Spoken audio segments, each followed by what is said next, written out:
Aisha Hoover, and I'm your licensed mental health therapist. I am licensed in Mississippi, Texas, and Oregon. Today, our topic will be when coping becomes surviving. Let's get into it. There is a difference between coping and surviving. Sometimes these strategies that once help you to cope can slowly turn into ways that help you survive. This is not a shift that happened overnight. Oftentimes, this shift happens very slowly. And then by the time we realize it, we're really far into just the survival mode instead of the coping mode. Coping is meant to be temporary. It's what you do to move through stress while staying connected to yourself and to life. But surviving can feel different. Surviving is when your system, which is your body, shifts into protective mode. It's less about living and more about just getting through or pushing through. It often starts when something is adaptive. So whether that's working harder to manage anxiety, staying busy to avoid painful thoughts, or taking care of everyone else to prevent conflict, or also numbing out to avoid being overwhelmed or the pain. And at first, these strategies can seem like they are working, and they may help you to function, and they may also help to keep you calm and stable. Over time, if the stress doesn't resolve and you don't find a positive way to release it and to talk about it, the coping strategies that you use can then turn into survival. So to make this clear, when coping becomes surviving, you may notice things like you're constantly tired, but you cannot fully rest.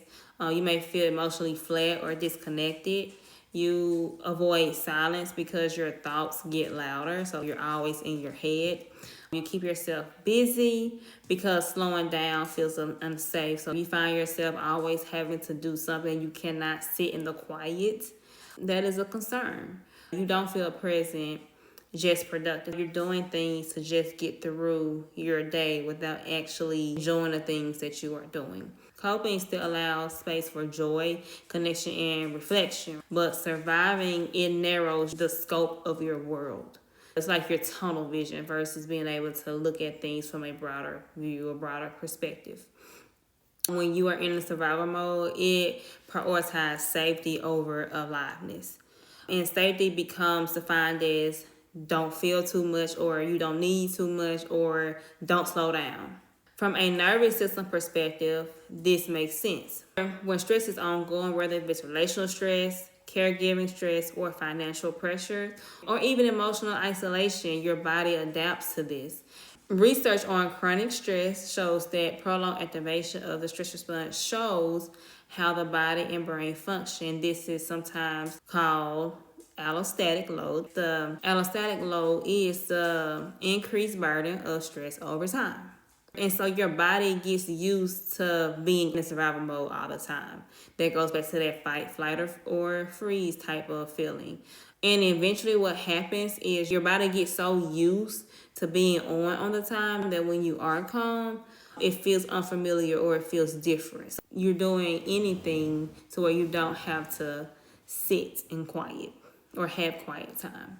When coping becomes surviving, the goal shifts. So it's no longer how do I grow, it becomes how do I just get through the day. Sometimes that is necessary because we all have those days where we are just trying to push through. I want to emphasize that just because you're in survival mode, it does not mean that you are weak. We have to have our basic needs met.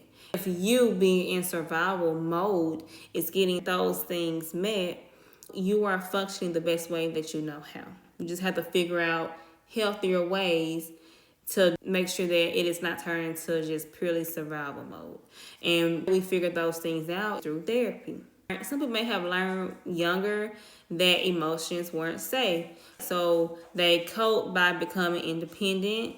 They learned that they didn't need much and they handled things alone, which for a time did work. But what about as you get into adulthood and you're trying to find intimacy, and now you don't know how to allow somebody else to come in and share space with you? That's where independence can feel like isolation. Or maybe you're this other person that cope with anxiety by becoming over prepared. You're constantly double checking. You're trying to come up with every possible problem and trying to figure out a solution to it. And sometimes these people may have helped you succeed, but years later you find that it's hard for you to relax. Now the strategy that once reduced your fear, it now sustains you. You can't cut your mind off because you're constantly thinking about every issue, a problem, and trying to find a way to fix it, when honestly that's not realistic. So being in survival mode, that often looks like people that overfunction, is hyper independence, they numb their emotions, they are chronic people pleasers, they want to obtain perfectionism, and they also have to have constant distraction. Just know that I'm not saying this to say that these are character flaws. These things are used as adaptations to make you go through life and to make you get through your day. So just know that these adaptations, it does deserve compassion. And one of the clearest signs that coping has shifted into surviving is you don't remember the last time when you're fully present. You don't feel productive. You don't feel useful. And ultimately, you're just not present. You're not in the moment. You move through your day efficiently, but there is a subtle sense of distance from yourself. And another sign is rest feels uncomfortable. So if you sit down to relax and enjoy your day, it's like you have this internal conflict within yourself to just keep moving or just keep working. When you slow down, you don't feel relief. You feel agitation or guilt or sadness that catches up to you. So when we have these conversations and that is brought up in therapy, that tells me that that your nervous system has learned that stillness equals vulnerability. Studies on trauma and chronic stress shows that when the stress response system is activated long term, the body prioritizes vigilance over restoration. Nervous system into a protective state when safety feels uncertain. Ultimately, survival mode does not mean your body is broken. Like I said before, our bodies are very smart and our bodies do things to protect the organism, which is us. So the question becomes, is the protection still necessary? The answer to that is moving from surviving back to coping and eventually thriving isn't about removing all stress. It is about increasing safety, more specifically, internal safety, relational safety, permission to putting something down, right? So we have to make sure that we are shifting back to a healthier type of coping, because understand that all coping mechanisms are not positive coping mechanisms. In therapy, we tease out which ones are healthy versus which ones are not healthy. And so permission to putting things down may look like setting one small boundary, letting someone help. I know for my hyper independent people, that can be very, very hard, but you need somebody to help you and to nurture you because you cannot do everything on your own. And then also trying to sit in a setting for 30 seconds without distracting yourself. In today's time, that is so hard, especially with social media and all of the things that compete for our attention. I would urge you to do 30 seconds to see how that will make you feel afterwards. Because your system needs to understand that it is safe to be soft. It's okay to be in your soft era when it comes to your body. If you are listening to this and recognizing this in yourself, I really do want to say this last thing clearly. If you are surviving, it makes sense. That means that something is requiring you to operate in that type of mode. But survival mode is not meant to be your permanent identity.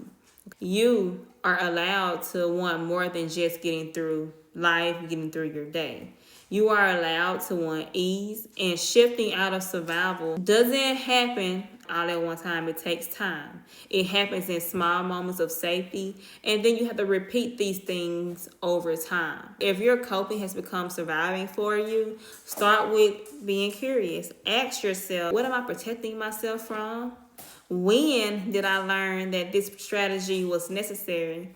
And is there one small place where I can experiment with doing less? Okay? You don't have to do all of these strategies overnight. Just know that you have time to undo the survival mode. You are allowed to outgrow them.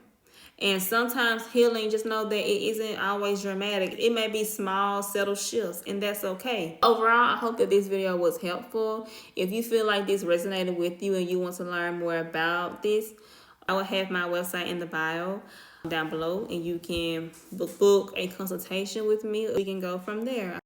To book a consultation, go to my website, click book free consultation, scroll down, pick the date that you want, the time that you want, and then you're gonna scroll below, put in your information, and then you check the box if you would like, and then you'll schedule a meeting. Make sure you check out the website, guys. And then other than that, that's it. You guys have a great rest of your day. Bye. Thank you for watching the channel. Please make sure to like, share, subscribe.